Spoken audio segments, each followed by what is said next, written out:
triste, né? Deve ser um pessoal tudo ali, canhado, triste, meio mais para lá do que para cá. Agora vocês não têm ideia, mais animada do que os encontros de jovens. Amém? Amém? E aí tem mulher aí que tem marido com tanquinho ainda, né? Mas o irmão é um herói da fé, né? O único guerreiro da firme. Está firme, porque olha, os homens, vou contar um negócio para vocês, tá? Os homens morrem de inveja do ministério da mulher. E ficaram com tanta inveja que criaram o tal do ministério do homem. Mas pensa no troço morto. Esse ministério do homem. Pensa no troço que não está ninguém cuidando disso. Jogaram para mim agora o ministério do homem. Aí olha só, vai ter dia 26 de julho, vai ter um treinamento ameaça dos ministérios da igreja, né? O Ministério da Mulher, no mesmo dia que lançaram a inscrição, preencheu todas as vagas. Os homens estão remando ali para botar 20. Estou desesperado, ver se consigo 20 homens para botar na vaga. As mulheres já estão brigando porque acabou as vagas dela faz tempo.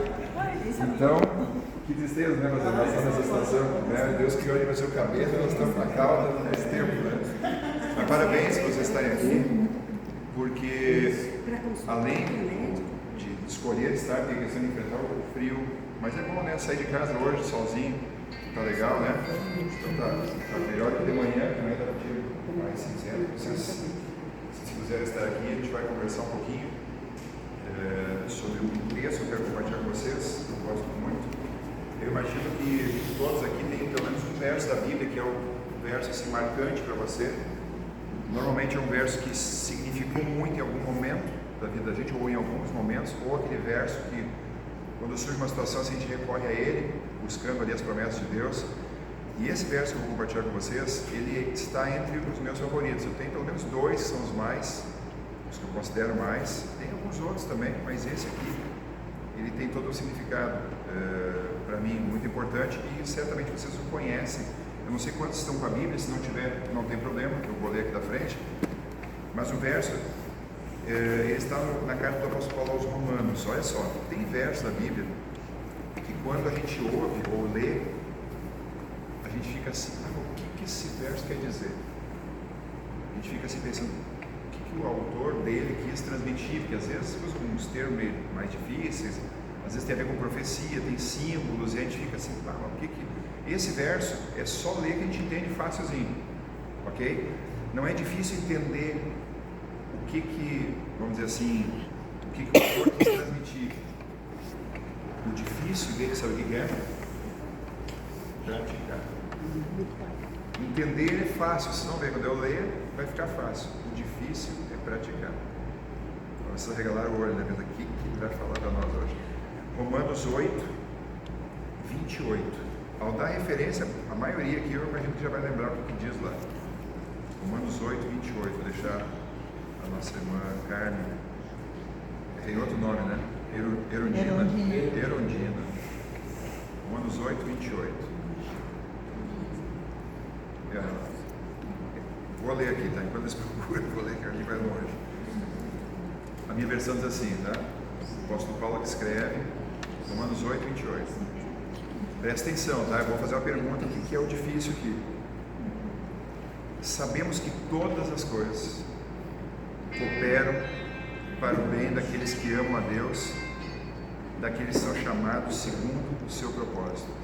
Leitura fácil, certo? O que tem de difícil aqui? Todas as coisas cooperam. A gente entender quando acontece uma coisa muito difícil, isso. Entender que é para o nosso bem. A irmã foi, as duas foram no ponto. Vocês viram que sabemos todas as coisas que cooperam daqueles que amam a Deus, ok. A gente mentalmente consegue compreender. Agora, quando diz que todas as coisas cooperam para o bem, tá? Aí eu estou falando para gente experiente, estou falando para gente vivida. Vocês já passaram muita coisa na vida, muito mais do que a gente, né? E aí você vai lembrar de alguns momentos assim que, puxa, pensar que isso cooperou para o bem, coisas que fizeram você derramar lágrimas, fizeram você sofrer por tempo, talvez até hoje existam cicatrizes. Não vai me contar cada uma da sua história, que daí vai virar uma mentira. Só socorro. Mas tem coisas que a gente pensa assim, como isso aqui pode cooperar para o bem de alguém, uma situação como essa. Eu perdi minha filha com 11 anos. Então, isso aí é triste. Vai cooperar o quê? Eu não consigo entender. E a senhora sabe, agora que a senhora falou, eu até tirei uma história que eu contei ontem. Eu preguei esse dia sermão num grupo como esse, lá em Novo Hamburgo, no Central Novo Hamburgo, culto da tarde. E eu contei essa história, uma história, agora já que a senhora falou, eu vou contar. E eu não sabia que uma das pessoas tinha perdido um filho. E eu vi que a mulher estava bem feliz me olhando, e quando eu contei aquela história, acabou o culto para ela. No final, não queria nem comentar.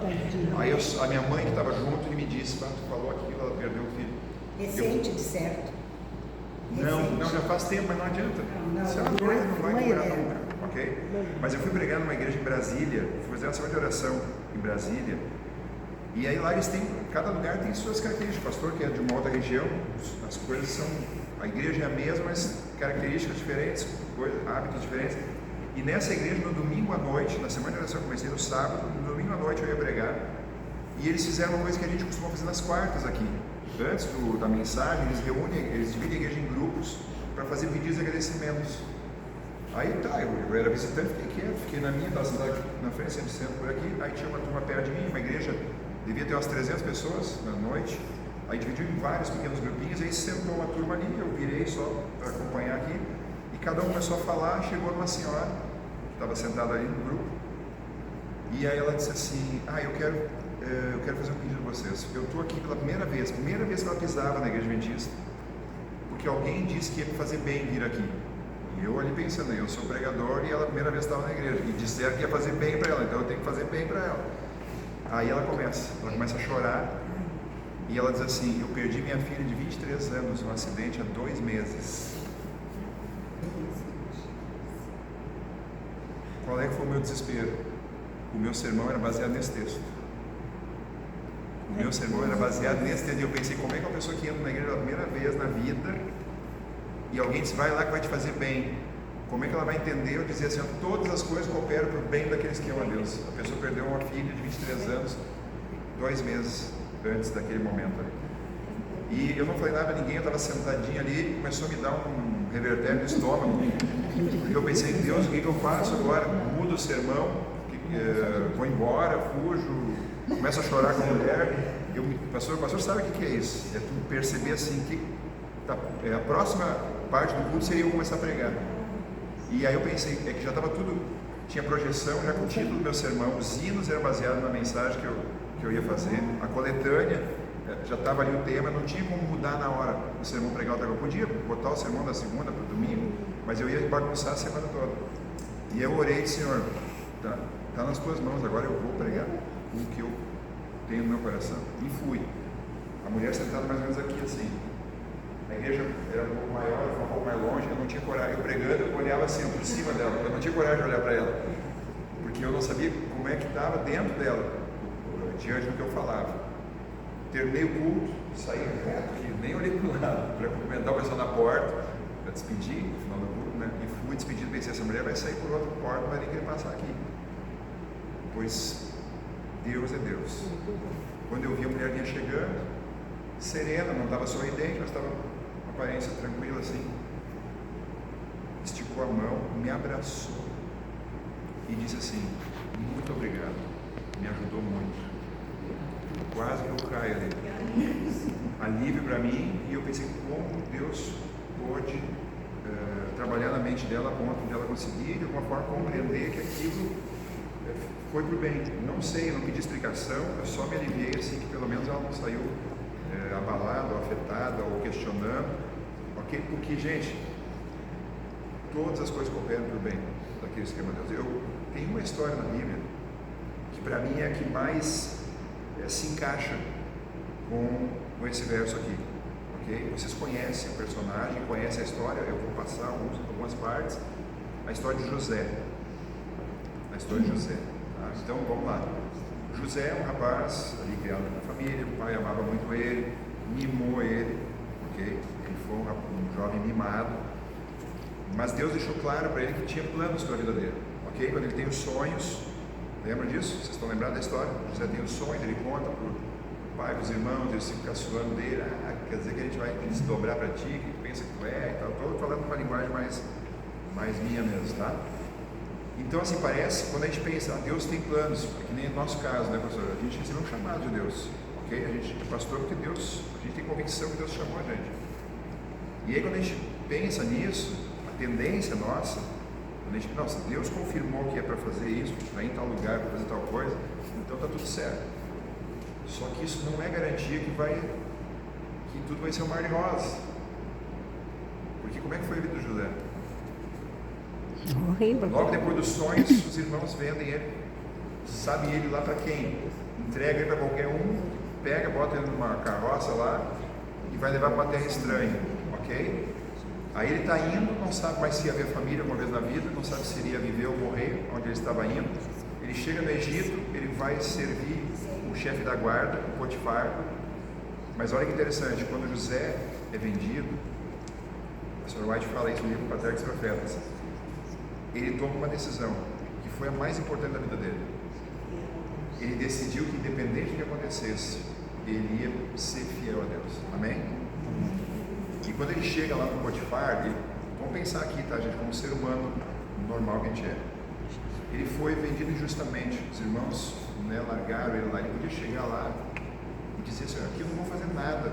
Se quiser me bater, me prender, faça o que vocês quiserem. Eu não queria estar aqui. Mas ele não teve essa disposição. Por quê? Ele queria honrar Deus. E ele dá o melhor dele. Amém? Ele se dedica, ele trabalha 10 anos, assim, sendo extremamente fiel ao seu Senhor. E aí, como prêmio disso, ele recebe uma promoção. Foi isso que aconteceu? Não. Como prêmio a toda essa dedicação, fidelidade a Deus, a mulher do chefe. Já é complicado se uma mulher qualquer fizesse, assediasse ele. Aí a mulher do chefe tenta ter um caso com ele, e ele diz: jamais eu pecaria contra meu Deus. E por ele ser fiel a Deus, ser fiel ao chefe, o que acontece? A mulher faz um barraco, fica com a roupa dele e diz que ele tentou se aproveitar dela. E o que acontece? Qual é o prêmio que ele ganha? Ele diz: a promoção vai para a prisão. Vai na prisão e você pensa: bom, agora sim, poxa, o cara foi vendido pelos irmãos, se dedicou, trabalhou 10 anos e acaba na prisão, agora na prisão vai se largar. Na prisão ele continua do mesmo jeito, dando um bom testemunho, fazendo as coisas certas, até que o responsável ali viu nele alguém diferente: você vai me ajudar aqui, você vai ser o responsável, toma conta aí. Ele começa a tomar conta da prisão. Olha que coisa linda. Aí chegam aqueles dois, o copeiro e o padeiro, que o faraó mandou para a prisão. Eles têm o sonho, cada um tem o sonho, ele interpreta o sonho, um morre, o outro é restituído, o copeiro foi restituído. E quando o copeiro está voltando para o trabalho dele, ele vai sair da prisão, o José faz um pedido para ele. O que ele pediu? Te lembra de mim, fala de mim lá, para me tirar daqui. Não fiz nada para estar nesse lugar. E o copeiro, como a maioria do ser humano, só pensa do seu lado: eu estou livre, vou voltar a trabalhar. Quem disse que lembrou do José? Ficou trabalhando lá e o José apodrecendo na prisão. Mas o José ficou firme, dando o melhor dele, fazendo o trabalhinho dele. Aí um dia o faraó tem um sonho e ninguém consegue interpretar aquilo. Aí o copeiro: opa, tem um cara lá na prisão que eu e o fulano tivemos um sonho lá, ele interpretou, ele vai poder lhe ajudar. Aí o faraó lembra do José, traz ele revela o que o faraó sonhou: teria 7 anos de fartura e depois 7 anos de fome. E aí ele dá um conselho: é importante só ter alguém que nesses anos de fartura faça uma provisão para quando vier a fome e tal. E aí o faraó olha e pensa assim: mas quem é que pode ter melhor que esse camarada aqui para fazer isso? E aí José é escolhido para ser o governador. 13 anos tinham se passado, ele estava com 30 anos agora. 30 anos, ele foi com 17, estava com 30 anos agora. 13 anos se passaram até ele assumir essa função. Qual é a lição que eu tiro, tá? Quanta coisa ruim aconteceu nesses 13 anos, certo? Quanto sofrimento, quanta dor, a saudade que ele tinha ainda do pai, que ele estava distante, o sentimento em relação aos irmãos, certo? Só que o detalhe é que Deus permitiu tudo isso, todas as coisas cooperam para o bem. Porque essas situações, por mais dolorosas, tá, irmão, eu não sei, não tenho ideia do que a senhora passou ou sentiu. Eu só sei uma coisa, baseado nas coisas que eu já enfrentei, que não, nem se compara. O que eu vivi até hoje, de desafio, nem se compara à sua perda, porque essa é a dor maior que uma mulher pode sentir, perder um filho, ok? Mas o fato é que quando Deus permite essas coisas na vida da gente, Ele está preparando a gente para coisas maiores. O José, ser vendido pelos irmãos, ao ir para a prisão, ele estava sendo talhado, preparado, para que quando Deus colocasse ele naquilo que Deus tinha planejado, porque os sonhos que ele teve no passado eram exatamente aquilo que estava acontecendo. Todos esses acontecimentos negativos, dolorosos, estavam dando resistência a ele, resiliência a ele para a vida, para os desafios que ele ia enfrentar, estava amadurecendo ele para isso, para quando ele chegasse aonde Deus tinha planejado para ele, que ele pudesse ser uma bênção ali. Ok? Amém? Então, cada um de nós, na nossa realidade, com os nossos desafios, né, alguns relataram aqui, outras coisas, quando acontece, a gente não consegue entender, dói muito, a gente não consegue pensar como é que isso aqui pode contribuir para o bem. Tem coisas que só no céu a gente vai conseguir entender por que Deus permitiu que acontecesse. E a gente não pode existir para estar lá e ter explicação, e vai ter, ok? E tem coisas que levam anos, tem coisas que aconteceram na minha vida que eu não conseguia encontrar a resposta, e precisamos passar alguns anos para eu conseguir. Agora eu entendi, diante disso aqui eu entendi por que Deus permitiu aquela situação naquela ocasião, mas era para o bem. Quer ver como José entendeu isso? Isso aqui que eu acho legal, que a Bíblia relata, Gênesis 45,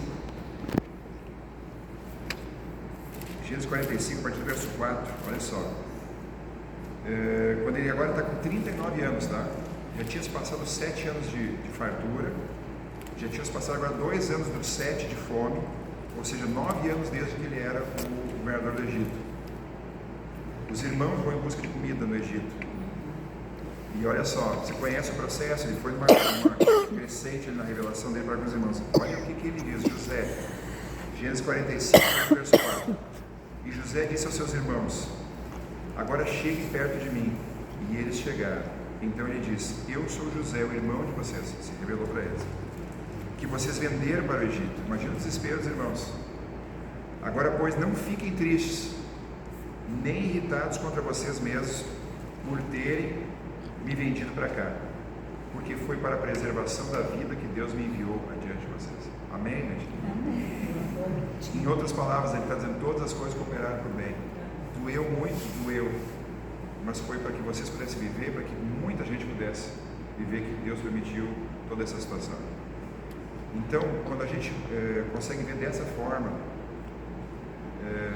essas situações que acontecem na vida da gente, que a gente não consegue ter uma explicação hoje, a gente tem que confiar, tem que ter fé que as piores coisas que Deus permitiu na vida da gente, elas sempre, por mais doídas que sejam, elas têm algum bom objetivo na vida da gente e provavelmente na vida daqueles que servem, que a gente tem alguma influência. Amém? E a gente precisa confiar e descansar nisso, que Deus não erra e que Ele traz o consolo, o conforto que a gente precisa, e a gente deve seguir em frente, apesar disso. Eu quero contar, para concluir, não quero tomar muito tempo com vocês, há poucas semanas atrás, meses atrás, não sei se faz meses, nós tivemos um encontro de jovens, a gente chama de Campuri de Jovens, lá em Gramado. Vocês tomaram conhecimento disso, né? O título era Fortes. Eu estava, o pastor estava lá também, provavelmente os jovens daqui estavam lá. E a programação começou na quinta-feira, sexta, sábado, domingo era encerramento, ali por 10h30, 11 horas terminaria, para a turma poder descer e se organizar para segunda-feira retomar suas atividades. Sábado à noite terminou a programação do auditório e aí teria a janta e de noite seria uma festa típica de personagens da Bíblia e tal, né? Que é mais pregurizado, eu já passei esse tempo, eu ia me mandar, eu não estava acampado, que hoje eles fazem barraca embaixo do telhado, né? Não é nosso tempo, né? Indoor, nosso tempo era na grama ali, caía a raiz da barraca, eu sou desse tempo, mas agora eu estava no hotel, tá? O hotel ficava de carro 5 minutos do local, a pé daria uns 20. E aí terminou a programação, eu e minha esposa estava indo para o carro, para ir para o hotel, descansar para domingo, chegar cedo lá para o encerramento. Entrei no carro, minha esposa entrou, botamos cinto, tudo certinho. Quando eu bato a chave para dar a partida, quem disse que o carro ligou? Nem sinal, só ligou com a luzinha no painel assim, não fez sinal nenhum, morto. Aí você vai dizer: pois mas isso acontece, qualquer carro, né? Só o detalhe é o seguinte: meu carro tinha saído da oficina fazia 2 dias. Tinha que ficar 3 dias na oficina, tinha gasto. Nem vou falar para vocês, não, vocês vão até me dar uma ofertinha. Eu tinha gasto no carro. E aí, gente, isso que Disse, gente, eu fiquei sem carro 3 dias, e é uma confusão quando você fica sem carro, e precisa dele para trabalhar, você se vira de um jeito, vai de Uber, pega uma carona, e vai a pé, e faz coisa. Tudo para não acontecer esse tipo de situação, gasta até o que não tem, e aí quando você precisa do carro, o carro não funciona. Aí eu sentado, assim, minha esposa, o que houve? Você não está pegando, não sei o que é. Ah, é bateria. Aí fui falar com um colega que estava lá, ele pegou o carro dele, ele tem o cabo, né, para fazer ali a ponte, que a gente chama. Não era bateria, a bateria estava boa, a bateria era nova, eu troquei a bateria não faz muito tempo. E aí tinha um outro meio que disse, olha, passa, não é bateria, não sei o que te dizer, uma coisa elétrica e tal, não vai ter o que fazer. Tá bom. Aí deram uma carona para nós até o hotel e o carro ficou lá. Aí pensei, no outro dia, vou deixar amanhecer, vou acionar a seguradora, vou mandar um guincho, aquela coisa toda. Só que o detalhe, de manhã, era um fervo, que o pessoal estava começando a ir embora, até alguém chegar, está na hora do encerramento, aquele movimento do caminhão, o guincho ia atrapalhar um monte ali. Aí deitei, fui dormir, peguei aquele primeiro sono, mas no meio da noite eu acordei e pensei no tal do carro lá. E agora eu vou confessar minha luta aqui, tá? Aí eu comecei a conversar com Deus, mas eu converso com calma, não sou de eu sei meu lugar, né? Não chegar de sola em Deus, porque se fizer assim, eu já me transforma em cinza. Então eu vou na manhã para não apanhar feio, né? Eu só disse assim, Senhor, eu mandei para a oficina para estar com o carro bom. A tua palavra diz que se a gente for fiel, o Senhor vai repreender o devorador. Eu estou fazendo a minha parte, estou entregando tudo direitinho, devolvo o que é teu, tenho a oferta de gratidão, meu pacto. E por que acontece uma coisa dessa? Por que o Senhor permitiu isso? E eu preciso do carro, a gente tem que ir embora, tem que chamar guincho, sei lá quantos dias esse carro vai ficar parado de novo. Quanto eu vou gastar mais, eu já fui no limite assim, que eu podia gastar no carro. E fiquei ali, né? Aí até que o sono me venceu, dormi. De manhã acordei, minha esposa disse, o que vai fazer? Eu vou ligar para a seguradora para vir o guincho. E foi o que eu fiz. E aí fomos até o local, fiquei lá esperando, porque o caminhão ia vir, o guincho ia vir e ia trazer o táxi. Em cima do caminhão, do guincho, vinha o táxi para levar eu e minha esposa, e o caminhão ia levar o carro. Pois bem, dito e feito. Na hora que terminou lá dentro do auditório, que aquela massa estava saindo, carro para todo, pergunta pastor, tinha carro para todo lado, bem na pista que era onde o acesso principal estava o meu carro, e veio o caminhão do guincho para trancar todo mundo ali, e bagunçar o troço. E eu já, com meus nervos, aí fui eu. Aí o motorista do guincho disse assim, ó, me dá a chave aqui, entra no táxi, vai embora, que deixa que eu me viro aqui. O cara era galo velho, né? Mas foi o que eu fiz, dei a chave do carro para ele, entrei no táxi, não queria mais nem saber, só queria saber do carro, chegar na oficina aqui, ali no Hamburgo, né, onde a gente mora. Estão atentos aí à história? Sim. Entrei no táxi com a Lu, botamos o cinto, era uma moça motorista. Aí quando começou a andar assim, ela perguntou assim, o Arautos do Rei estava cantando aí? Aí eu olhei para ela, você sabe quando a pessoa é ou não é, do ramo. Okay? Eu olhei para ela, não tinha as características de crente adventista. Aí eu disse, como é que tu conhece a Arautos do Rei? Aí ela disse assim, é que eu nasci na igreja adventista, e eu, na infância eu via, meus pais ouviam o Arautos do Rei, e eu vi em algum lugar aqui quando eu passei, eu vi que tinha o nome deles, e lá na portaria me disseram que era um programa da igreja adventista aqui. E eu disse, tu nasceu e o que houve? Aí ela começou a contar toda a história dela. Chegou um momento da vida dela que ela acabou saindo da igreja, abandonou e tal. E ela disse assim, eu disse que eu era pastor, né? Ela disse, pastor, eu estou fora faz alguns anos, aconteceu muita coisa na minha vida, está acontecendo ainda e eu sinto que Deus está me chamando de volta. E aí, gente, quando ela começou a contar isso, e quando a gente começou a avançar na conversa, aí começou a clarear. Gente, podia ter ido milhares de pessoas me buscar no táxi. Foi uma ex-adventista. A gente fez 1h15 de viagem. 1h15 passou conversando, ela contando história, ela chorando, dirigindo e chorando. E nós quase chorando junto, ela contando tudo o que aconteceu e tal. E aí quando chegou na frente do nosso prédio, ela agradeceu por nós ter ouvido, conversado, aconselhado e tal. E eu disse assim, não vai terminar aqui. A gente vai fazer uma oração, eu vou orar por ti. Ela quer voltar, só que algumas coisas estão prendendo ela fora. Fizemos uma oração, peguei o contato dela, disse, eu vou continuar em contato contigo, vou te ajudar nesse processo de volta. E eu só quero te dizer uma coisa.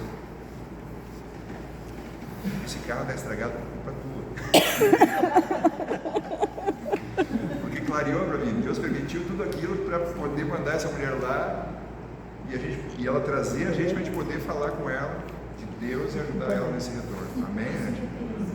E Deus respondeu, porque se eu não conseguir encontrar uma outra resposta, não fosse essa. Eu nunca pensei que ia ser isso. Aí quando eu falei isso para ela estava os olhos, assim, o rosto todo molhado de chorar, né? Ela sorriu e disse, Deus permitiu que meu carro estragado, não podia estragar. Mas Deus permitiu estragar para tu trazer a gente, para a gente poder ter essa conversa, fazer essa oração. E eu vou te ajudar a você voltar. Para Deus, pela graça dele.